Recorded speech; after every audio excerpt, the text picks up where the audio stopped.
안녕하세요. 오늘의 책 리뷰는 해독혁명이라는 제목의 책입니다. 오늘의 리뷰를 보시고 이 책이 나에게 도움이 되겠다 생각이 되시면 가능한 한 구매를 하셔서 읽어보시는 것을 추천드리겠습니다. 세계 최고의 병원 중 한 곳인 클리블랜드 클리닉의 기능의학 센터장이자 수십 건의 베스트셀러의 저자이며 세계적인 기능의학의 대가인 마크 하이먼 박사는 이렇게 말한다. 기능의학은 질병의 근본 원인을 찾아내고 몸을 단순히 개별 장기의 집합으로 보는 것이 아니라 하나의 연결된 시스템으로 이해한다. 당신이 먹는 것이 말 그대로 당신의 몸과 마음의 기능 대부분을 조절한다. 마크 하이먼 박사는 몸의 시스템이 모두 연결되어 있다는 것, 그리고 우리가 먹는 음식, 생활 습관이 건강에 지대한 영향을 준다는 것을 항상 강조한다. 새로운 지식들을 탐구하면서 가장 가슴 아팠던 순간이 있다. 아빠의 병인 파킨슨도 신경계 질환인 줄로만 알았지만 실제로는 장과의 연관성이 높을 수 있다는 것, 그리고 세포가 제대로 해독 과정을 해내지 못하면서 생긴 손상이 아빠의 신경세포를 죽이고 있었다는 사실을 알게 된 것이다. 해독, 디톡스를 외치는 사람들은 많지만 디톡스가 이루어지는 몸의 원리를 설명하기보다는 ABC 주스, 할리우드 주스 등 며칠 동안 과일 주스만 먹으면 살이 빠지고 몸에 독소가 빠진다는 이른바 카더라 정보와 다이어트 성공 사례 중심의 판촉 프로그램이 대부분이었다. 우리 몸은 세포들의 집합이다. 이 책에서 제시하는 5단계 독소 해방 솔루션의 궁극적인 목표는 우리 몸의 세포들이 각종 독소들을 적절히 해독할 수 있는 최적화된 환경 속에서 온전히 기능하며 살아가도록 하는 것이다. 결국 노화란 세포들의 기능이 떨어져 몸의 기능이 저하되는 것이고, 병이란 세포들의 특정 기능들이 과하게 작용하거나 부족해지며 생기는 각종 문제들의 집합이기 때문이다. 정말 다행인 사실은 건강 때문에 삶에서 가장 소중한 무언가를 빼앗기지 않기 위해 억만장자가 될 필요는 없다는 것이다. 이 거대한 건강 격차를 뛰어넘을 정말 효과적인 방법이 존재한다. 그것이 바로 인지다. 이것은 부자라고 다 가진 것도 가난하다고 없는 것도 아니다. 건강검진에서 괜찮다고 했다고 다 괜찮은 게 아닐 수 있다라는 인지, 먹는 게 우리의 삶을 지배할 수 있다라는 인지, 건강하지 못하면 내 삶에서 가장 소중한 것들을 빼앗길 수 있다는 인지야말로 건강 격차를 뛰어넘을 유일한 출발점이다. 십자화가 채소는 내장의 잎이 십자 모양을 이루는 식물을 총칭하는데 배추, 브로콜리, 청경채, 콜리플라워 등이 포함된다. 또한 십자화가 채소는 이 연구뿐 아니라 기능의학의 대가인 마크 하이먼 박사가 꼽은 건강과 장수를 위한 최고의 5가지 음식에도 꾸준히 언급된 식재료이기도 하다. 대체 십자화가 채소는 무엇이 특별해서 건강 분야의 대가들이 이렇게 중요하게 다루는 걸까? 비밀은 십자화가 채소의 특별한 성분 때문이다. 식물에는 우리 몸에 들어와 특별한 활성을 띠는 성분이 있다. 우리는 이를 파이토케미컬이라고 부르는데, 채소마다 각각 특별한 파이토케미컬이 있다. 특히 십자가 채소는 암 예방, 염증 완화, 항산화 작용에 모두 관여하는 설포라판을 포함한 특별한 파이토케미컬들을 가지고 있다. 여기에 더해 이 책에서 강조하고 싶은 또 한 가지 특별한 능력이 있다. 바로 우리 몸에서 독소 배출을 돕는 글루타치온의 생성을 촉진한다는 것이다. 이 덕분에 십자가 채소는 우리 몸의 디톡스를 도울 수 있다. 나는 항상 피부는 몸에 난 창문이라고 말한다. 피부는 몸 내부에서 일어나는 일을 거울처럼 밖으로 드러내는 역할을 하는 경우가 많다. 특히 만성 피부염증은 피부만 치료해서는 쉽게 낫지 않는다. 이 경우는 몸 내부에서부터 염증을 지속시키는 원인이 있을 가능성이 높다. 이때는 몸의 전반적인 염증을 낮추는 치료가 반드시 병행되어야 한다. 염증은 우리 몸의 매연, 활성산소를 다량으로 만들어내는 폭탄과도 같다. 만성적으로 염증이 지속된다는 것은 우리 몸의 디톡스 시스템이 원활하게 처리할 수 있는 양 이상의 매연이 발생하고 있다는 뜻이다. 이때 필요한 것이 5단계 독소 해방 솔루션이다. 1단계 위벽을 자극하는 음식, 소화가 잘 되지 않는 밀가루, 유제품이 포함된 음식 줄이기. 2단계 장의 원활한 활동을 돕는 식이섬유 공급하기, 다양한 채소를 섭취하여 장내 유익균의 먹이 공급하기. 3단계 십자화가 채소를 통해 간의 해독작용을 돕는 글루타치온 생성하기. 4단계 담즙, 아보카도 버전 스무디 속 좋은 지방을 통해 담즙 분비 촉진하기. 5단계 세포 디톡스. 십자화가 채소를 통해 몸의 매연을 처리할 수 있는 가장 강력한 항산화 시스템 글루타치온의 생성 신호 제공하기. 이 효과들을 서로 상호작용해서 위장관이 원활하게 작동하도록 하고 간의 해독 기능을 도우며 몸의 매연이 활성산소를 처리한다. 이렇게 되면 우리 몸은 곳곳에 생긴 염증으로부터 회복할 수 있는 여력이 생긴다. 만성 염증을 없애는 방법은 이게 전부라고 해도 과언이 아니다. 피부 문제라고 대수롭지 않게 여기고 방치한다면 몸 내부에 생긴 염증의 씨앗은 더 큰 문제의 원인이 된다. 피부는 몸에 난 창문이라는 사실을 기억하고 피부가 주는 신호를 잘 감지해 우리 몸을 지켜나가야 한다. 장 건강이 악화되어 변비가 생기면 우리 몸속 디톡스 시스템의 출구가 마비되는 것이다. 이렇게 되면 각종 독소들이 몸에서 빠져나갈 수 없게 되고 빠져나가지 못한 독소들로 인해 온몸의 세포들의 매연이 많아진다. 매연이 많아지면 세포의 기능이 떨어지는데 이때 가장 영향을 많이 받는 세포 중 하나가 면역세포와 뇌세포이다. 그래서 장 건강이 나빠졌을 때 은우가 감기에 자주 걸리고 멍해진 것이다. 아이들은 아직 한참 발달 중이기 때문에 성인보다 독소에 더 큰 영향을 받을 수밖에 없다. 최근 자폐 발달장애 유병률이 무섭도록 증가했는데 미국의 2020년 자폐의 유병률은 2000년과 비교했을 때 4배 이상 증가했다고 한다. 2000년도에 150명 중 1명이 자폐였다면 이제는 36명 중 1명이 자폐라는 것이다. 나는 이런 통계치를 보면 정말 숨이 막힌다. 자폐는 분명 유전적 요인이 작동하지만 유전적 변화만으로는 20년이라는 짧은 기간 동안 일어난 너무 큰 변화를 모두 설명하기 어렵다. 많은 연구자가 원인을 파악하기 위한 연구를 진행하고 있는데 그중 2019년에 자폐 발생에 관련된 요인 중 하나로 임신 기간 동안 엄마의 가공식품 섭취가 지목된 바 있다. 원인으로 지목된 것은 바로 PPA라는 물질이었다. 정말 많은 가공식품에서 유통기한을 늘리기 위해 PPA를 식품 첨가제로 사용하고 있다. 사실 PPA는 음식물을 섭취하면 우리 몸속 장내 세균에 의해서 자연적으로 만들어지는 다양한 물질 중 하나이다. 그런데 이 물질의 양이 많아질 경우 아직 발달 중인 태아에게 아주 치명적인 문제를 일으킬 수 있다는 가능성이 제기되었다. 바로 신경계의 발달을 방해하는 것이다. 인간의 신경줄기 세포를 PPA에 노출시켜 변화를 살펴보았더니 신경회로가 바뀌고 일부 신경세포가 과다하게 증식했으며 염증이 증가하는 것을 확인할 수 있었다. 놀랍게도 이 변화는 자폐 아동에게서 관찰되는 뇌 변화 양상과 동일했다. 즉, 엄마가 가공식품을 많이 먹으면 태아는 과량의 PPA에 노출되는데 이 PPA가 태아의 뇌세포 발달에 문제를 일으킬 수 있다는 의미다. 과민성 대장 증후군이 있는 분들의 경우 장 운동이 원활하지 않을 뿐 아니라 장내 세균층 또한 건강하지 않을 가능성이 높다. 이런 분들이 무작정 채소를 많이 먹으면 배에 가스가 차서 부글대고 과민성 대장 증상이 더 심해지는 경우가 종종 있다. 나는 채소가 안 맞아 하는 분들이 바로 이런 경우이다. 하지만 이런 분들일수록 장내 환경의 개선이 시급하다. 무엇보다 장에게 적응할 시간을 주며 천천히 장을 개선하는 것이 중요하다. 생리통이 심한 분들에게는 십자가 채소 섭취를 늘리라는 이야기를 조금 더 강조한다. 생리통이 심하다는 건 에스트로겐의 영향을 많이 받고 있다는 의미인데 그렇다면 에스트로겐을 잘 배출시키는 것에서 한 발 더 나아가 에스트로겐을 안전하게 해독시키는 과정이 너무나도 중요하다. 에스트로겐이 해독되어 생기는 여러 가지 대사물들 중 일부는 안전하지만 일부는 염증이나 암을 일으키는 위험한 물질이다. 이런 위험한 에스트로겐 대사물의 경우 에스트로겐과 관련된 대표적인 질환인 유방암과의 연관성이 쏙쏙 밝혀주겠다. PEG 생성 억제. 십자화가의 채소에 든 설포라판 성분이 생리통에 관여하는 PEG 생성을 억제하는 작용을 한다. 에스트로겐 재흡수 감소 및 안전한 해독 촉진. 십자가 채소의 식이섬유는 장의 움직임을 덮고 건강한 장내 세균들이 살도록 도와준다. 이로 인해 간이 열심히 해독시켜 보낸 에스트로겐이 장에서 재흡수되는 것을 방지해준다. 그뿐 아니라 에스트로겐이 안전한 대사물 형태로 해독될 수 있도록 도와준다. 실제로 음주를 즐기는 사람의 간 수치를 보면 참고치를 훌쩍 넘기도 하고 참고치의 경계에서 아슬아슬하게 유지되는 경우도 많다. 이건 음주를 하는 사람에게만 국한된 문제가 아니라 술 이외에도 간이 처리해야 하는 것들을 지나치게 섭취하면 간세포는 손상되고 간 수치는 오를 수밖에 없다. 대표적인 것이 과당 설탕이다.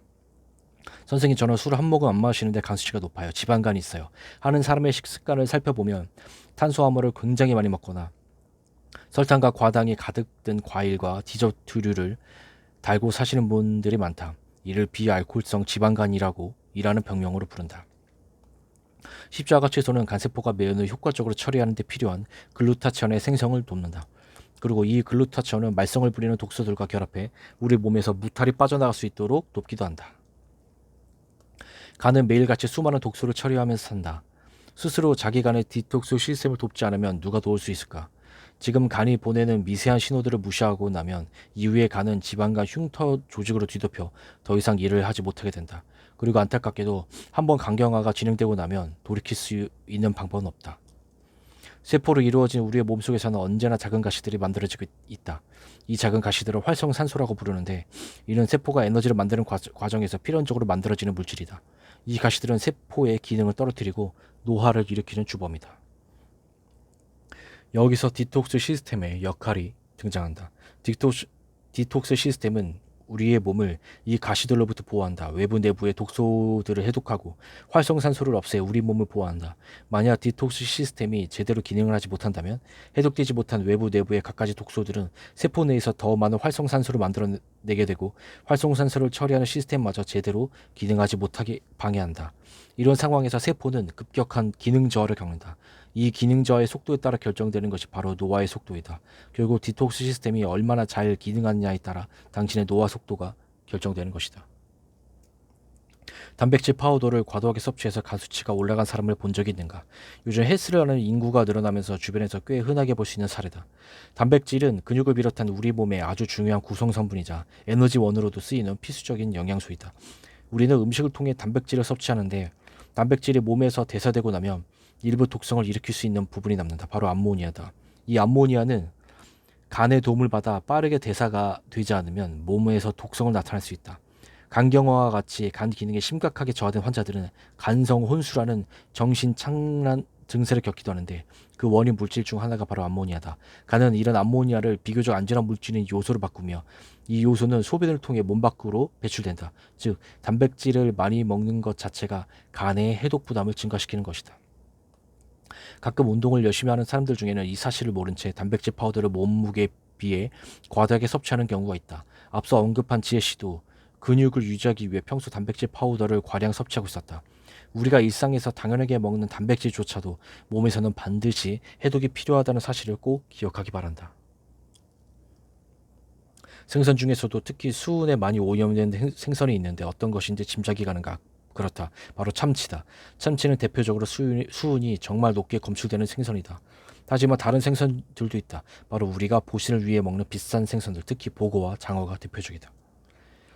특히 꼼장어의 수은 함량은 정말 어마어마할 정도다. 이외에도 보거, 참돔, 홍어 같은 큰 생선들에는 다른 생선들에 비해 훨씬 많은 양의 수은이 포함되어 있다는 것을 볼 수 있다. 이런 큰 생선류를 특히 많이 먹는 사람 중에는 업무 때문에 일식집에 자주 가는 40, 50대의 남성이 많은데 검사를 해보면 이들의 모발과 혈액에서 수은 수치가 높게 측정되는 경우가 정말 많았다. 그런데 수은 수치를 높이는 원인에는 생선 외에도 아주 중요한 복병이 있다. 바로 아말감이다. 거울로 치아를 한번 들여다보다 과거에는 충치 치료를 할 때 수은으로 된 아말감을 쓰는 경우가 있었다. 당시에는 아말감이 나쁘다는 인식이 없어 치료에 사용되었는데 안타깝게도 아말감으로 떼은 치아는 우리 몸에 미세한 양의 수은을 매일 방출하는 오염원이 된다. 아말감이 있는 치아로 음식을 씹을 때마다 소량의 수은이 조금씩 몸으로 새어들어 오는 것이다. 그래서 이분들에게 중금속 검사를 해보면 모발과 혈액에서 수은이 높게 검출되는 경우가 많다. 실제로 외국의 기능의학 강의나 학회에서 독소 관련 주제가 나오면 맨 처음으로 나오는 이야기 중 하나가 아말감을 없애라는 것이다. 수은 중독 환자들은 원인을 특정할 수 없는 괴질 혹은 난치병으로 고생하는 경우가 많았다. 무시하지 않은가? 중금속에 대한 공부를 하면 할수록 우리 몸에 증상이 나타나기 전에 중금속 해독이 필요하다는 사실을 깨달을 수밖에 없었다. 하지만 중금속 해독에 대해 살펴보기 전에 알아둬야 할 중금속이 하나 더 있다. 바로 비소다. 비소는 수은만큼 알려져 있진 않지만 흔하기로는 수은 못지않다. 다른 해산물들과 달리 톳에는 위험한 비소인 무기비소가 다량 포함되어 있다. 한때 해초 다이어트로 유명했던 톳이지만 중금속 측면에서 보면 절대 권하고 싶지 않은 식품이다. 중금속을 최대한 제거하고 먹기 위해서는 톳을 1시간 이상 물에 불린 후 끓는 물에 5분 이상 데쳤다 섭취하는 과정이 필수적이라고 하니 톳을 먹게 된다면 이 정보를 꼭 기억하기 바란다. 그럼 해산물을 안 먹으면 되는 거 아니냐고 물을 수도 있겠다. 안타깝게는 우리의 지구는 바다만 중금속으로 오염된 것이 아니다. 토양이 물에 닿아 오염되면 농산물이 오염되고 농산물을 먹고 자란 축산물들도 오염될 수밖에 없는 것이 현실이다. 한 사람이 하루 비소 노출량에 어떤 식품이 가장 큰 기여를 하는지를 살펴보면 수산물이 60%를 가장 높지만 나머지 40%는 농산물과 가공식품에서 비롯된다. 그러니 굶고 살지 않는 이상 몸에 들어온 중금속을 잘 빼내는 것 외에는 선택의 여지가 없다. 우리가 먹는 쌀에도 비소가 상당량 포함되어 있다는 사실을 혹시 알고 있는가? 쌀은 그램당 비소 함유량 자체 적지만 우리가 먹는 쌀의 양이 워낙 많기 때문에 쌀로 섭취하는 비소의 양도 상당한 비중을 차지한다. 심지어 우리가 콜레스테롤만이 원인이라고 생각하는 심혈관계 질환도 납, 카드뮴, 비소와 같은 중금속이 영향을 미친다고 보고된 바 있다. 성조숙증의 폭증, 다낭성 난소 증후군의 증가, 그리고 이 환자들에게서 검출되는 환경 호르몬, 나는 진료실에서 환경 호르몬이라 불리는 것들이 우리 삶에 미치는 영향을 조각조각 보고 있었던 것이다. 가장 대표적인 환경 호르몬으로는 푸탈레이트, 파라벤, 과불화 화합물, 비스페놀 등이 있다. 이름이 어렵지만 중요한 것은 이 물질들이 우리 몸에 들어와서 하는 역할이 무엇인지 알아두는 것이다. 이 물질들은 우리 몸의 호르몬과 비슷한 구조를 가지고 있어 체내 호르몬 시스템을 교란할 수 있다. 실제로 푸탈레이트는 성조숙증, 불임 발생 증가 등 성호르몬과의 연관성 외에도 성인의 비만, 당뇨와도 연관성이 있다고 보고된 바 있고, 과부라 화합물은 유방암의 발생 위험을 높인다는 보고가 있다. 이 물질들이 우리 주변에 얼마나 흔한지를 알면 또 한번 놀라게 될지 모른다. 푸탈레이트는 딱딱한 플라스틱을 말랑하게 만들 수 있는 대표적인 물질이다. 그래서 아이들의 장난감이나 가구에 아주 많이 사용된다. 또한 향을 내는 디퓨저, 향수, 방향제에도 아주 흔하게 사용된다. 파라벤은 가공식품이나 화장품의 방부제로 흔하게 쓰이는 물질이다. 유해성이 알려져 일부 화장품에서는 파라벤 프리를 내세우지만 여전히 가공식품의 방부제로 흔하게 쓰이고 있다. 과부라 화합물은 코팅펜에 사용되는 물질이다. 코팅펜에 흠집이 났다면 망설이지 말고 버리기 바란다. 그 흠집을 통해 과부라 화합물이 용출되어 우리 몸으로 흘러 들어온다. 비스페놀은 영수증에 있는 유해 물질로 알려져 있다. 하지만 영수증뿐 아니라 플라스틱 용기, 젖병에까지 사용되고 있는 물질이다. 그 중에서도 유해성이 가장 많이 알려진 것이 비스페놀 A이다. 그 영향으로 인해 최근에는 BPA 프리를 내세워 환경 호르몬 없는 제품으로 차별화를 시도하기도 한다. 과연 이 제품들은 안전한 걸까? 실정을 조금만 더 살펴보면 BPA 프리를 내세운 플라스틱 제품들은 BPA만 들어가지 않을 뿐 구성만 약간 다르고 같은 성질을 가진 비스페놀 F, 비스페놀 S와 같은 물질을 대신 쓰는 경우가 많다. 이런 실정이다 보니 향을 좋아하고 가공식품, 배달 음식을 좋아하는 사람들에게서 환경호르몬 검사를 해보면 정말 높은 수치를 목격하게 된다. 게다가 BPA 프리의 유행의 영향인지 환자들의 검사 결과상 비스페놀 S가 검출되는 경우가 많았다. 우리는 일상에서 너무나도 다양한 경로를 통해 환경 호르몬에 노출되고 있다. 하지만 조금만 경각심을 가지고 생활하면 충분히 그 사용을 줄여나갈 수 있다. 내 아이의 정상적인 키 성장과 성적 발달, 그리고 미래의 부모가 될 수 있도록 돕는 일 모두에 환경 호르몬과 디톡스 시스템이 연결되어 있다는 점을 부디 꼭 기억하기 바란다. 중금속, 환경 호르몬 외에 자연적으로 잘 분해되지 않고 잔류하며 생태계의 먹이사슬을 통해 농축되는 아주 끈질긴 독소가 하나 있다. 물보다는 기름과 친한 이 끈질긴 독소들을 총칭하여 잔류성 유기오염 물질이라고 한다. 가장 대표적인 것이 바로 제초제와 살충제 농약이다. 이런 잔류성 유기오염 물질은 생태계 상위 포스자들에게 높은 농도로 존재하는데 암, 기형, 면역계 교란, 중추신경계 손상 등의 다양한 문제를 일으키는 것으로 알려져 있다. 다양한 제초제와 살충제가 지구 곳곳에서 사용되고 있지만 이번 장에서는 가장 잘 알려지고 흔한 농약 중 하나인 글리포세이트에 대해 언급하고자 한다. 혹시 빵을 먹을 때 빵이 우리밀로 만들어졌는지 수입밀로 만들어졌는지 확인해 본 적 있는가? 우리나라 밀 자급률은 1% 내외이다. 즉 우리가 먹는 밀가루의 99%가 수입밀이라는 뜻이다. 우리나라의 주요 밀 수입국인 미국의 경우 밀을 대량 생산하는데 이때 가장 많이 쓰이는 농약이 라운드업이다. 이 농약의 주 성분이 바로 글리포세이트이다. 이 농약은 밀을 심고 키울 때뿐 아니라 밀을 수확하기 전 마지막 성장 스퍼트를 유도하기 위해 대량으로 살포되기도 한다. 이렇게 추수된 밀에는 도대체 얼마나 많은 글리포세이트가 포함되어 있을까? 글리포세이트는 혈액암, 만성 신장병, 신경 독성 등 다양한 문제를 일으키는 것으로 알려져 있다. 실제로 돼지에게 글리포세이트를 다량 사용한 밀로 만든 사료를 먹였더니 얼굴이 두 개 달리거나 다리가 발달하지 않는 등 각종 기형 돼지들이 태어나기도 했다.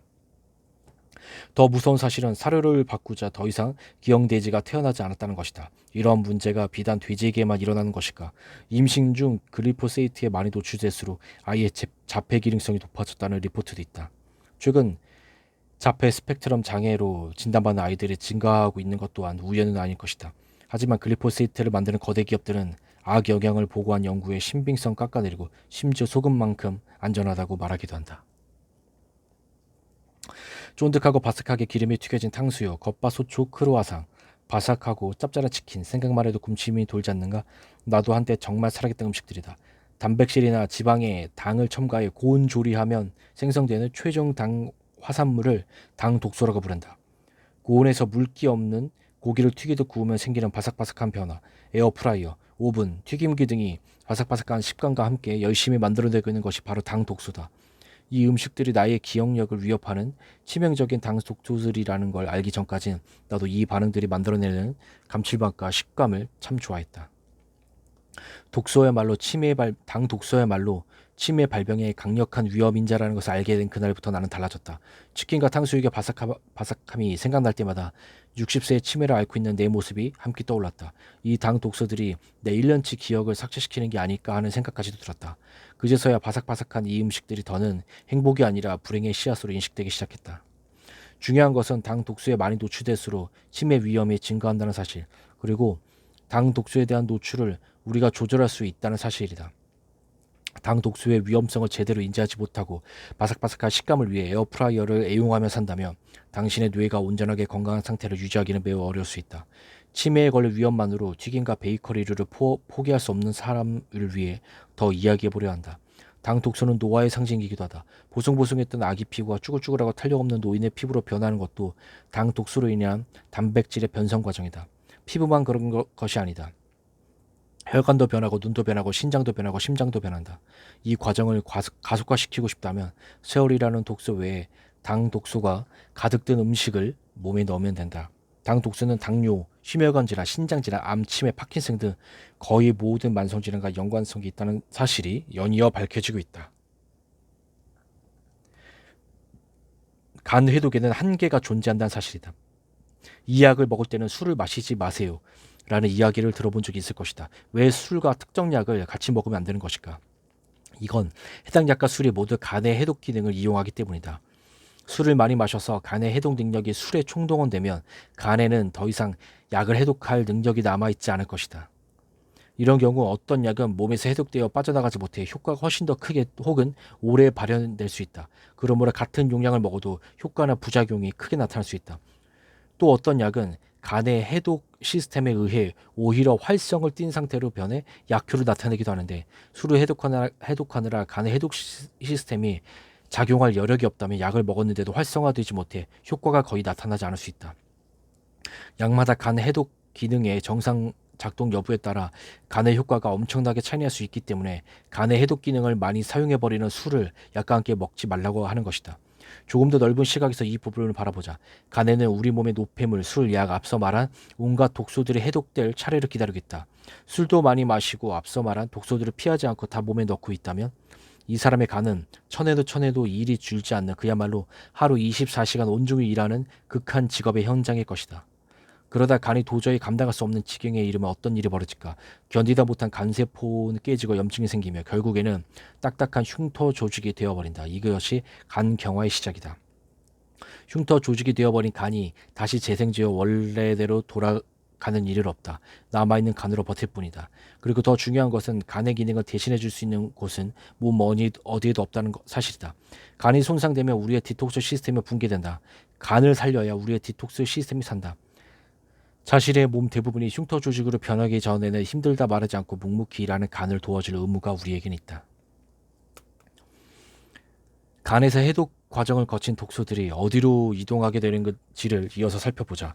독소의 배출 통로는 각각의 특성에 따라 다르다. 물같이나 수용성 독소들은 땀 소변으로 배출되고 지방같이나 지용성 독소들은 대변으로 배출된다. 간에서 장으로 가는 통로에는 다양한 변수들이 존재한다. 그중 하나가 간에서 해독한 물질을 장으로 이동시키는 물질인 담즙이다. 담즙이 지나가는 길, 즉 담관은 물리적으로 간과 장을 이어주는 통로이다. 이 길 통해 간에서 해독 과정을 거친 지용성 독소들이 담즙과 함께 장으로 이동한다. 담즙 분비가 잘 되지 않을 경우 대표적으로 두 가지 문제가 발생한다. 첫 번째는 지방을 포함한 음식물의 분해 및 소화 저하이다.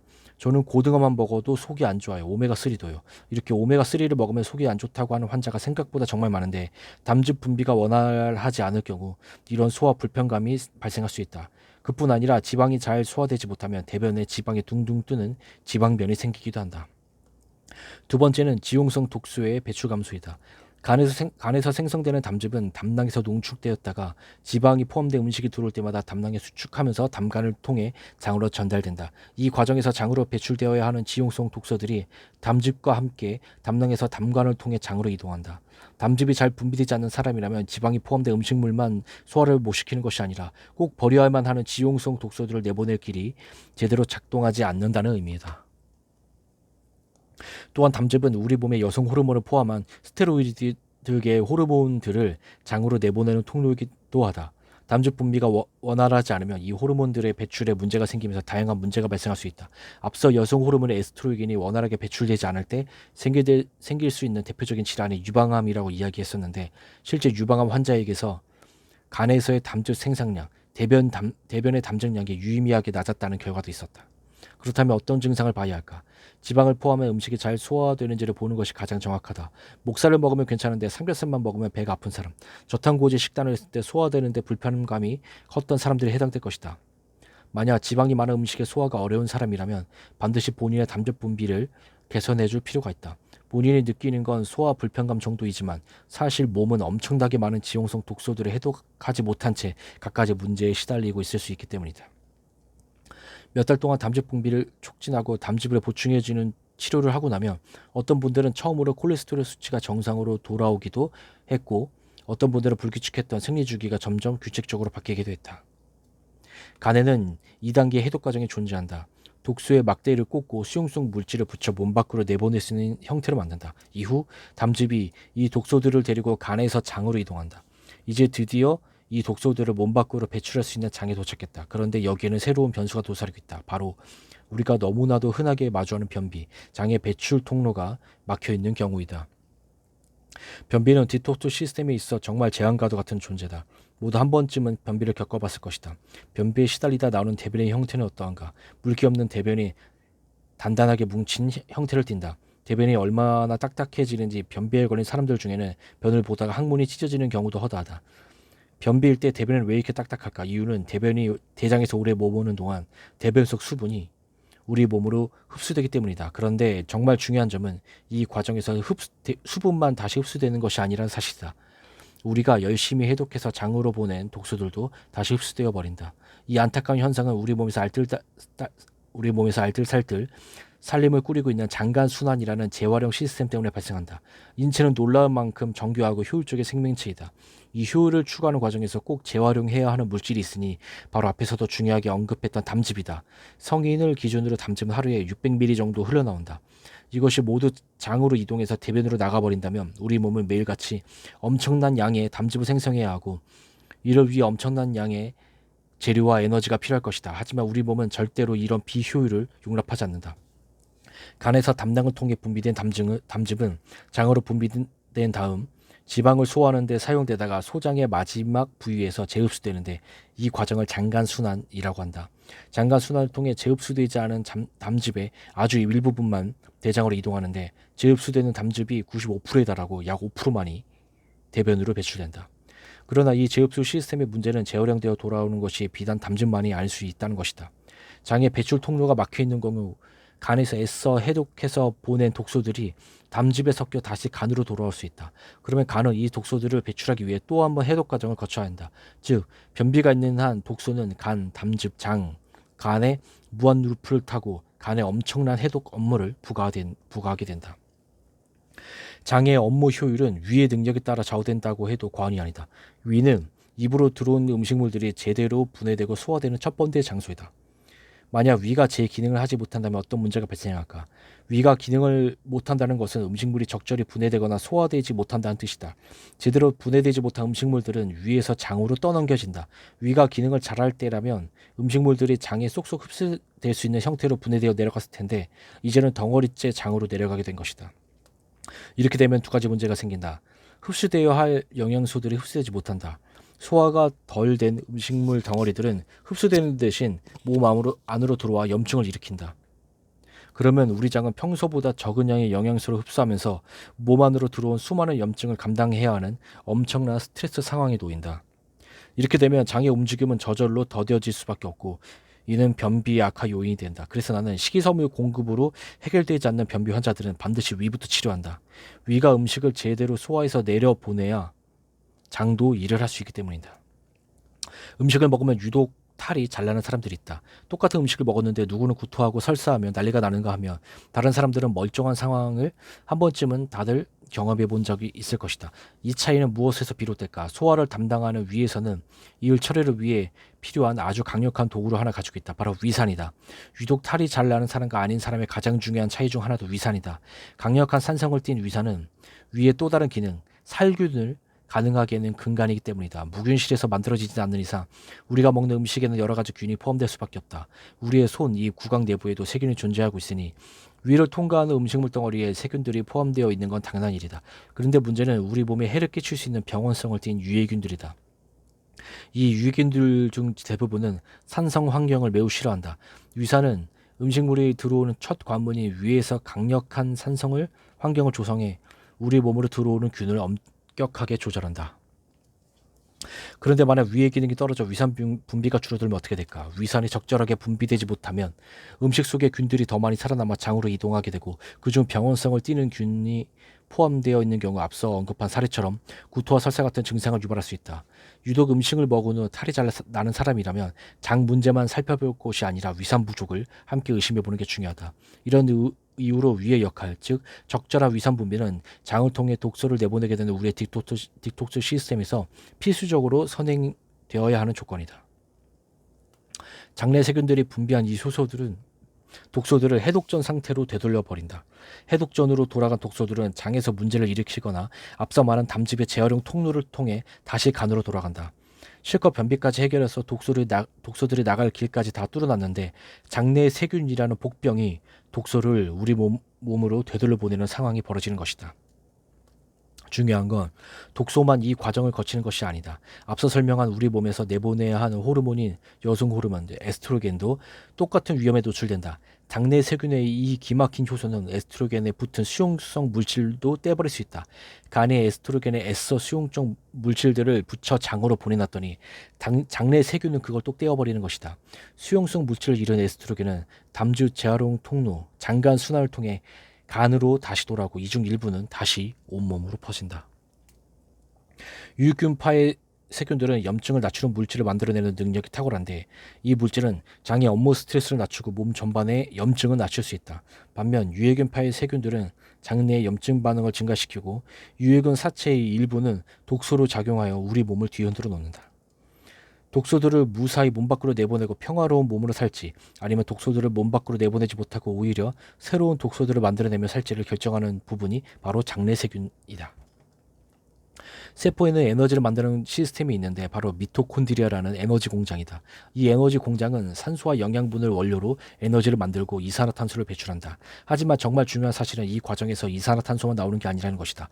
우리가 일상에서 보는 많은 다른 에너지 공장처럼 이 공장에서도 매연이 나온다. 바로 활성산소라는 매연이다. 안타깝게도 이 매연은 세포에게 그야말로 사고뭉치다. 마치 가만히 있지 못하는 폭주적 오토바이처럼 단백질을 만다면 단백질을 박아버리고 유전자를 만다면 유전자를 박아버린다. 이렇게 손상된 단백질은 기능이 떨어지고 상처 입은 유전자에는 돌연변이가 생긴다. 단백질의 기능이 떨어지면 세포의 기능도 저하되고 돌연변이 유전자가 생기면 암 발생이 단초가 된다. 세포 입장에서는 이 사고뭉치 매연을 잠재우는 것이 평안한 삶을 유지하기 위한 필수 조건인 셈이다. 앞서 말한 독소들은 세포를 방해해 매연을 더 많이 만들어내는 괴로운 존재이다. 위산을 만드는 것은 결국 위의 세포들이다. 위의 세포들이 다치지 않아야 하고 만약 다쳤다면 얼른 회복시켜야 한다. 두 번째, 회복이 되고 나면 스스로 위산을 충분히 분비할 수 있을 때까지 혹은 그 이후로도 적절한 산성 환경을 조성해 주어야 한다. 한국인의 위 내시경 소견에서 가장 흔한 것이 바로 만성위염이다. 위염은 위에 염증이 존재함을 의미한다. 염증으로 위 내에 손상된 세포는 위산 분비뿐만 아니라 위세포를 보호하는 점맥 분비 기능도 떨어진다. 위산 분비가 줄어들면 위의 살균 소화 기능이 떨어진다. 그리고 점맥 분비의 기능이 떨어지면 위세포들은 각종 음식물들과 위산에 더 쉽게 노출되는데, 이렇게 되면 위세포들의 염증이 일어날 가능성이 더 높아진다. 위 기능은 염증과 함께 악순환의 고리에 빠지는 것이다. 위의 염증을 유발하는 가장 대표적인 음식이 바로 술과 맵고 자극적인 음식이다. 맵고 자극적인 음식을 좋아하는 한국인에게서 위염의 유병률이 아주 높은 것은 결코 우연이 아니다. 그리고 음식 외에도 위 건강에 정말 큰 영향을 미치는 요소가 있다. 바로 헬리코박터균 감염이다. 헬리코박터균은 만성 위축성 위염, 위암 등이 아주 강력한 유발 인자인데, 한국인의 헬리코박터균 감염률은 무려 5에서 60%에 달한다. 내 개인적인 경험으로는 헬리코박터균을 발견하면 제균 치료를 하는 것을 추천한다. 헬리코박터균은 위에서 지속적으로 염증을 유발할 뿐만 아니라 위산의 기능을 떨어뜨리는 역할도 하는데, 이렇게 위산의 역할에 지속적으로 방해를 받으면 결과적으로 장에도 영향을 미친다. 실제 환자를 볼 때도 헬리코박터균을 치료하지 않고 장을 먼저 치료하면 장 문제가 재발하는 경우가 많았다. 장 관련 증상이 있거나 디톡스 시스템에 문제가 있다고 생각되는 분은 헬리코박터균 발견 시에 치료하는 것을 추천한다. 위산이 부족할 때 가장 먼저 부족해지는 영양소들이 있다. 바로 단백질과 미네랄이다. 첫 번째, 단백질 부족 증상부터 살펴보자. 앞서 위산이 부족하면 소화 효소가 있더라도 고기 덩어리가 완전히 분해되지 못하는 걸 눈으로 확인했다. 위산이 없으면 단백질이 제대로 분해되어 흡수될 수 없다.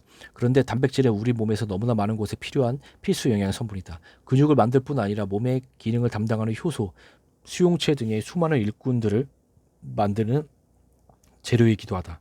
단백질은 우리 몸에서 이토록 필수 불가결한 역할을 담당하다 보니 음식을 통해 흡수되는 단백질이 부족해지면 우리 몸은 가장 만만하고 생명에 덜 중요한 곳부터 단백질 공급을 줄여나간다. 대표적인 것은 바로 손발톱과 머리카락이다.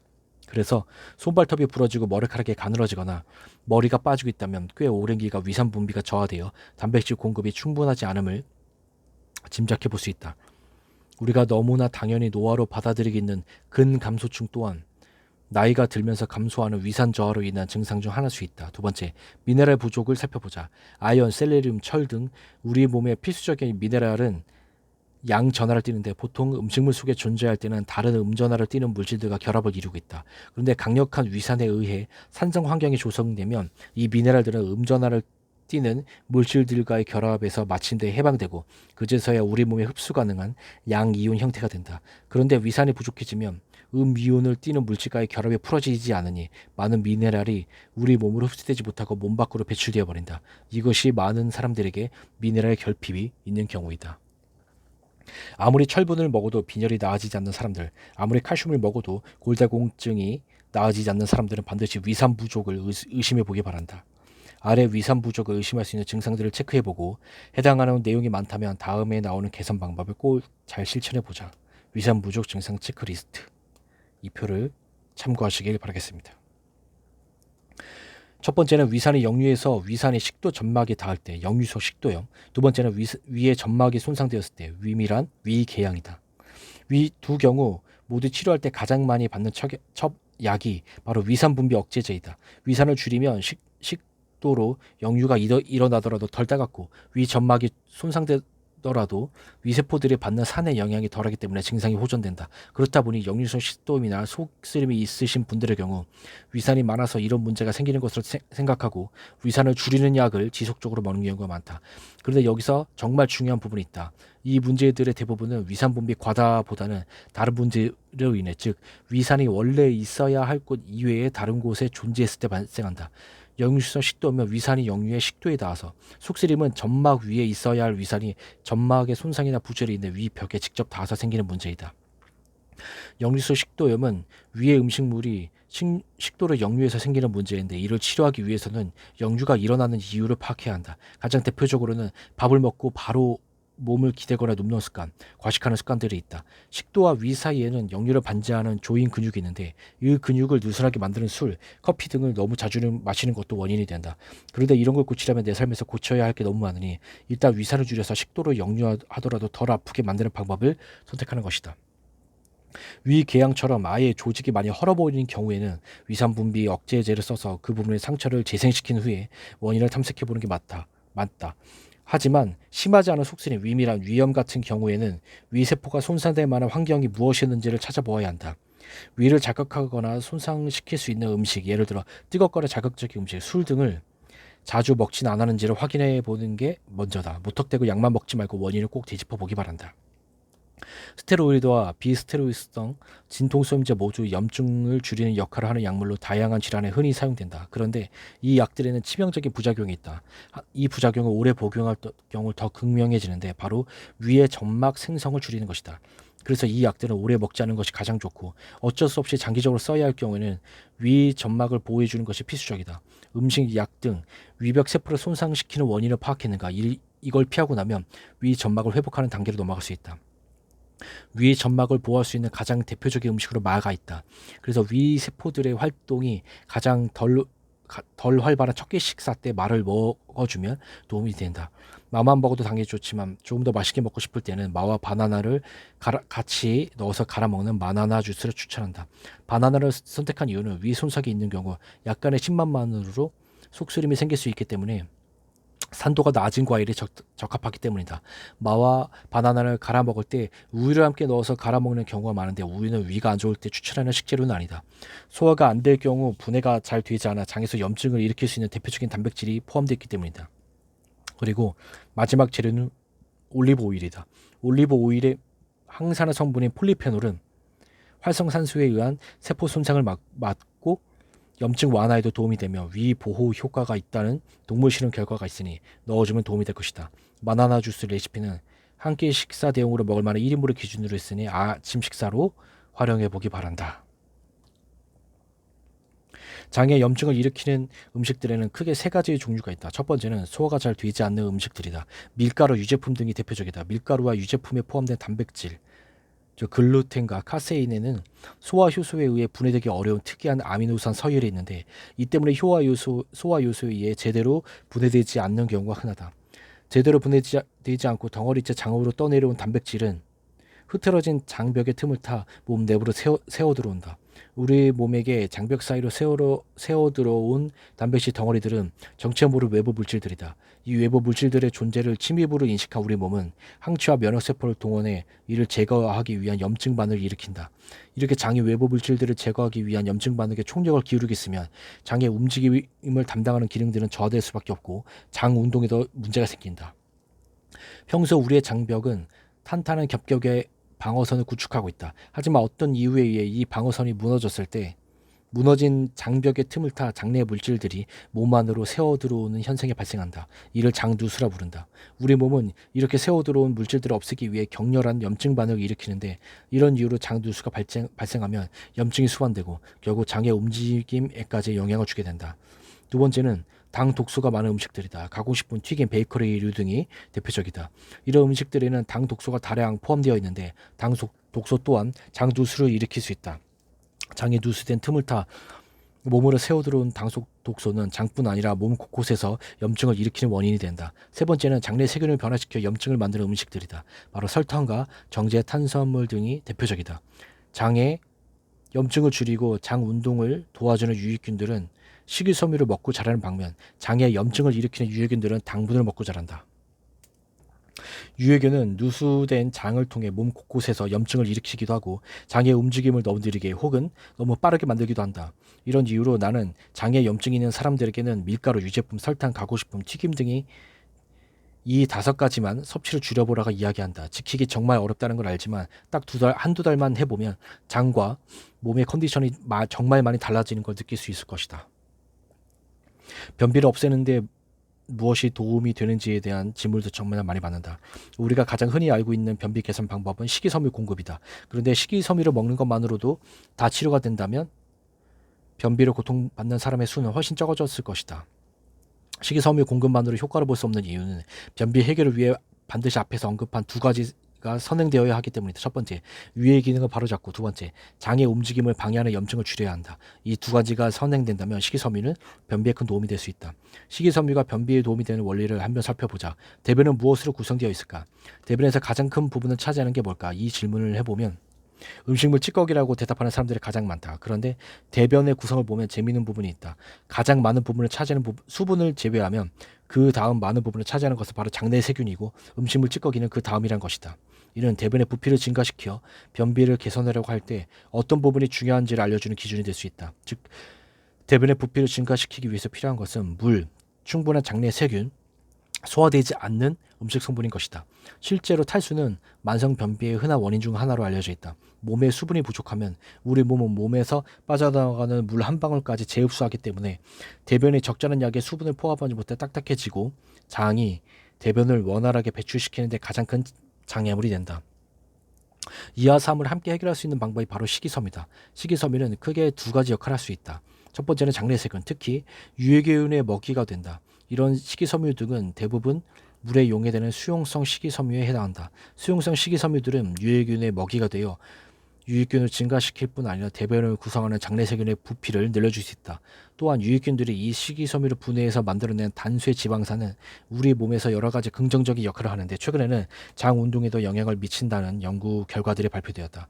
수용성 식이섬유는 유익균을 증가시켜 대변의 부피도 증가시키고, 유익균들이 만들어낸 물질을 통해 장 운동에도 긍정적인 영향을 미칠 수 있다. 변비 치료에 많이 쓰이는 차전자피가 유익균의 먹이가 될 수 있는 대표적인 수용성 식이섬유다. 콩, 사과, 당근 또한 수용성 식이섬유를 포함한 대표적인 음식들이다. 식이섬유의 두 번째 역할은 소화되지 않는 음식물 찌꺼기가 되어 대변의 부피를 증가시키는 것이다. 물에 용해되지도 않고 소화도 되지 않는 식이섬유를 불용성 식이섬유라고 부른다. 소화되지 않는 식이섬유는 대변으로 물을 끌어올리는 효과가 있어 대변의 부피를 증가시키고 더 부드럽게 만들어주기도 한다. 이 식이섬유는 딕톡스 시스템에서 매우 중요한 역할을 하나 더 가지고 있다. 바로 독소들을 배출하는 역할이다. 이 식이섬유는 독소들이 간으로 재흡수되지 않고 대변으로 나갈 수 있도록 돕는 아주 중요한 역할을 수행한다. 불용성 식이섬유는 초록잎 채소에 많이 포함되어 있다. 내가 초록잎 채소의 섭취를 매우 강조하는 이유이기도 하다. 정리해보면 변비를 개선하기 위해서는 위의 기능을 바로잡고 장의 염증을 줄인 다음 물을 충분히 섭취하고 수용성, 불용성 식이섬유들을 골고루 잘 섭취하는 것이 핵심이다. 변비를 극복하고 건강한 장을 만드는데 채소가 좋다고 해서 열심히 먹었는데 오히려 배에 가스가 차고 변비가 생겼다는 사람들이 생각보다 정말 많다. 이런 사람 중에는 좌절하면 나는 채소랑 안 맞는 사람이야 하며 채소를 더 멀리하게 되는 경우가 있다. 그러나 이런 사람일수록 특히 여기서 좌절하면 안 된다. 이런 증상은 여러분의 장이 보내는 긴급 신호다. 이런 증상은 식단을 급격하게 바꾼 사람에게서 주로 나타난다. 평소 빵 등 탄수화물 위주로 먹으며 채소는 거들떠도 안 보던 사람들이 변비 때문에 도저히 참을 수가 없어 갑자기 샐러드를 몇 끼 먹기 시작하는 경우가 대표적이다. 매일 빵 등 탄수화물만 먹던 사람이라면 장에는 이런 것들을 먹고 사는 균들은 창고란 말면 채소를 먹고 사는 균은 거의 멸종 직전일 것이다. 이런 사람이 갑자기 채소를 먹는다면 어떻게 될까? 채소를 적절히 소화해낼 수 있는 장내 세균이 없는 상태에서 채소의 양을 급격하게 늘리면 미처 소화되지 못한 채소들이 발효와 비슷한 과정을 거치면서 가스가 만들어진다. 제대로 소화되지 못한 대사물과 가스는 배속을 불편하게 할 뿐 아니라 장에 염증을 발생시킨다. 그러면 염증으로 인해 장 운동에 영향을 받아 변비나 설사가 악화될 수 있다. 그러니 이런 증상을 경험한 사람들은 그만큼 장내 세균의 변화가 절실하다는 뜻이기도 하다.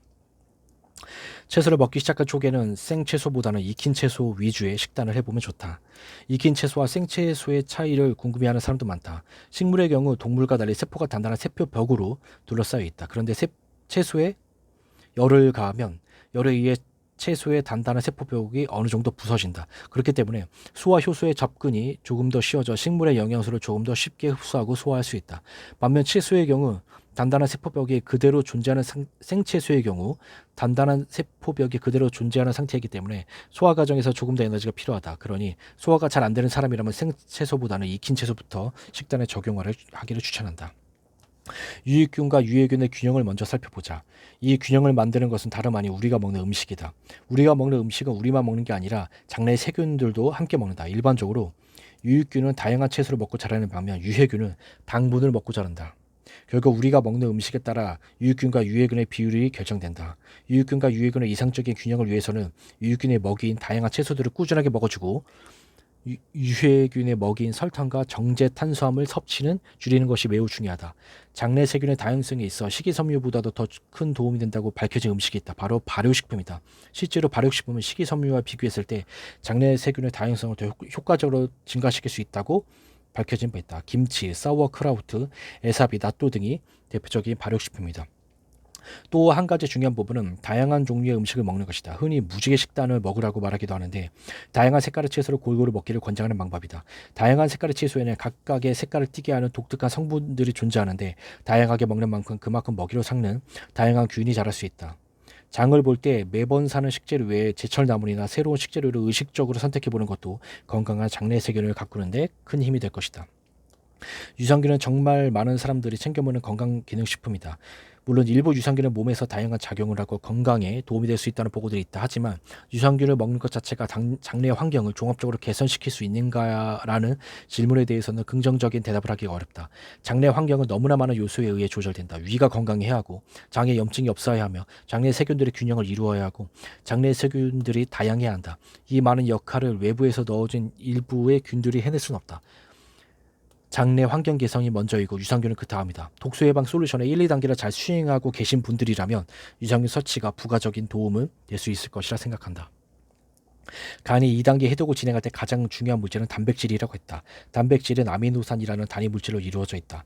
20개의 아미노산이 다양한 순서와 형태로 결합되어 단백질을 구성하는데 이 중 일부가 간의 2단계 해독 과정에서 매우 중요한 역할을 담당한다. 가장 핵심적인 물질 중 하나인 글루타치온은 3가지 아미노산이 연결되어 만들어진다. 그렇다면 단백질만 충분히 먹으면 글루타치온이 많이 만들어져서 간을 도와줄 수 있는 걸까? 안타깝게도 글루타치온은 3가지 아미노산만 있다고 만들어지는 것이 아니다. 이는 마치 레고 조립과 같다. 우리가 조립이 안 된 레고를 샀다고 생각해보자. 표지에는 완성된 멋있는 성 이미지가 붙어있지만 만들기 전에는 그저 레고 조각이지 않은가. 글루타치온도 마찬가지다. 재료가 되는 아미노산들이 아무리 많다고 해도 글루타치온을 만들라는 신호가 없다면 우리 몸은 글루타치온을 만들지 않는다. 재료가 되는 아미노산과 글루타치온을 만들라는 신호 모두가 있을 때 비로소 글루타치온을 만들 수 있다. 이것이 앞서 내가 울트라 그린 십자화가 채소를 강조했던 이유다. 브로콜리, 양배추, 청경채 등 십자화가 채소에 있는 성분들이 글루타치온을 만들어야 한다는 신호가 되어주기 때문이다. 그래서 간 해독 2단계를 도와주기 위해서는 양질의 단백질 그리고 글루타치온을 만들도록 신호를 주는 십자화가 채소를 충분히 섭취하는 일이 반드시 필요하다. 2단계를 충분히 도와주면 그때는 1단계가 저절로 되고 있을 가능성이 높다. 양질의 단백질 원인, 고기, 생선, 두부, 콩 등을 충분히 먹으면서 십자가 채소를 함께 먹고 있다면 비타민 A, B, C는 충분히 공급되고 있을 가능성이 높기 때문이다. 아무리 외부에서 넣어줘도 우리의 몸이 자체적으로 생성하는 글루타치온의 양에는 턱없이 못 미치는 것이 현실이다. 그리고 글루타치온을 영양제로 먹느냐, 몸에서 생성을 늘려주느냐는 물고기를 주느냐, 물고기 잡는 법을 가르쳐 주느냐의 차이로도 설명할 수 있다. 영양제는 물고기이고 십자가 채소는 물고기 잡는 법이다.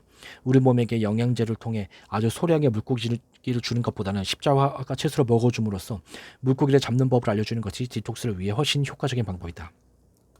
지방과 친한 독소들이 해독되지 않을 경우 몸 안에서 자리를 잡는 것이 바로 지방이다. 이는 인간뿐 아니라 동물에게도 해당된다. 그러니 목초를 먹고 자랐거나 항생제 없이 자라는 등 특별히 관리되지 않은 동물의 지방을 먹는 것은 동물의 지방 속에 모아둔 지용성 독소를 한꺼번에 먹는 것이나 다름없다.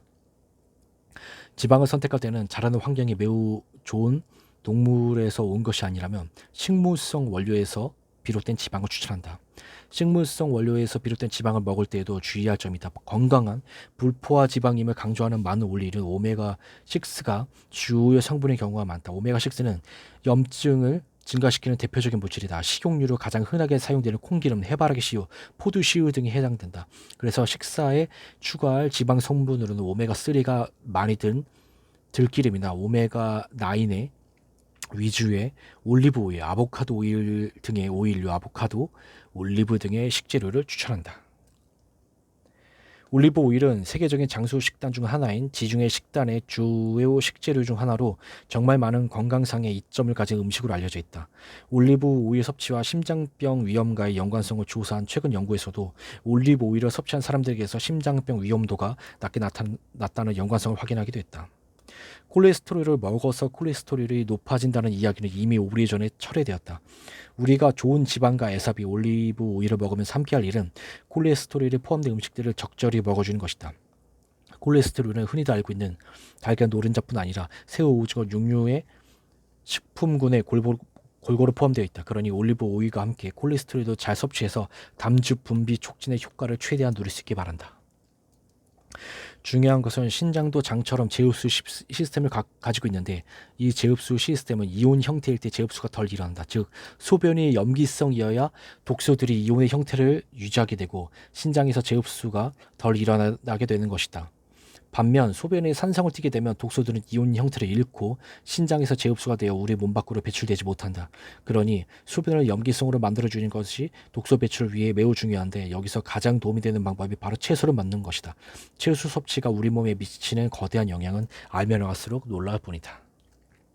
술이 나쁘다 하지만 어떻게 나쁜지 아는가? 일단 술은 우리 몸에 들어오면 간에서 해독 과정을 거쳐야 한다. 간에서 해독해야 할 물질들이 줄지어 서 있는데 거기에 술까지 추가되면 간의 업무 부담은 급격히 늘어난다. 간은 업무량을 무한정 늘릴 수 있는 곳이 아니기 때문에 일부 해독되지 못한 독소들은 몸을 떠돌며 세포의 기능을 방해하고 염증을 발생시킨다. 또한 술은 위벽을 송산시키고 장벽을 흐물흐물하게 만든다. 흐물흐물한 장벽을 틈타 새어나온 물질들은 온몸을 떠돌며 염증을 발생시킨다. 이렇게 다양한 기전을 통해 생긴 염증들이 몸을 매연의 바다로 만드는 것이다. 매연을 줄이는 과정은 다른 말로 표현하면 염증을 줄이는 과정이다. 이 과정에서 올바른 생활 습관을 갖는 일은 가장 기본이다. 하루 본인에게 적절한 시간 동안 수면을 취하는 것, 그리고 우리 몸에서 염증을 일으키는 음식을 줄이는 것 등 가장 기본적인 생활 습관만 지켜도 우리는 우리의 세포들을 매연으로부터 지켜줄 수 있다. 많은 사람들이 좋아하는 빵, 디저트, 자극적인 배달 음식들을 살펴보면 식품 첨가물, 방부제, 당독소뿐 아니라 밀가루, 유제품, 설탕들이 정말 많이 들어가 있다. 그러나 그렇다고 해서 이 모든 걸 먹지 않고 살 수는 없다. 그렇다면 우리에게 남아있는 선택지는 한 가지다. 매연 처리를 더 잘 해내는 것이다. 즉 매연 처리의 핵심인 글루타치온을 더 만들 수 있도록 도와주면 된다.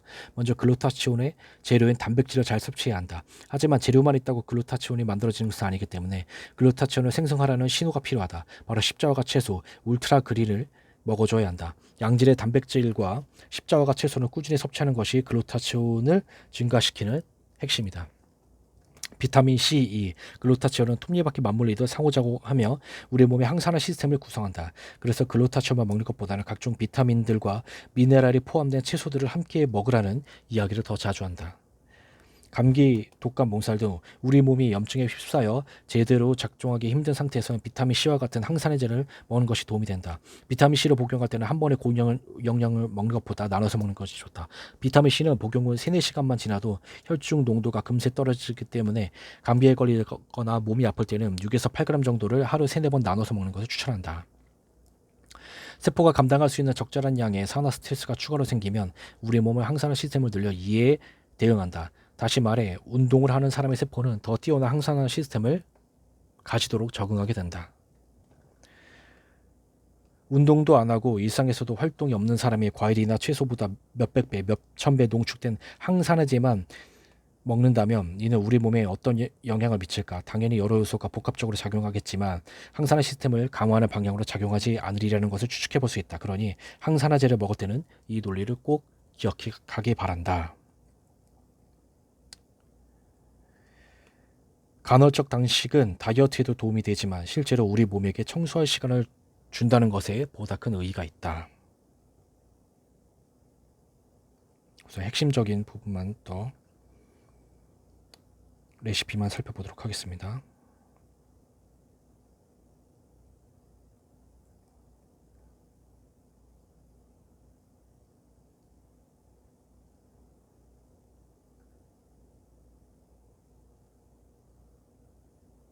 네, 이제 책의 저자가 앞서 얘기했던 그런 십자가 채소를 더 먹기 편하게 스무디 형태로 만든 레시피들입니다. 일시정지를 하셔서 참고하시기 바라겠습니다.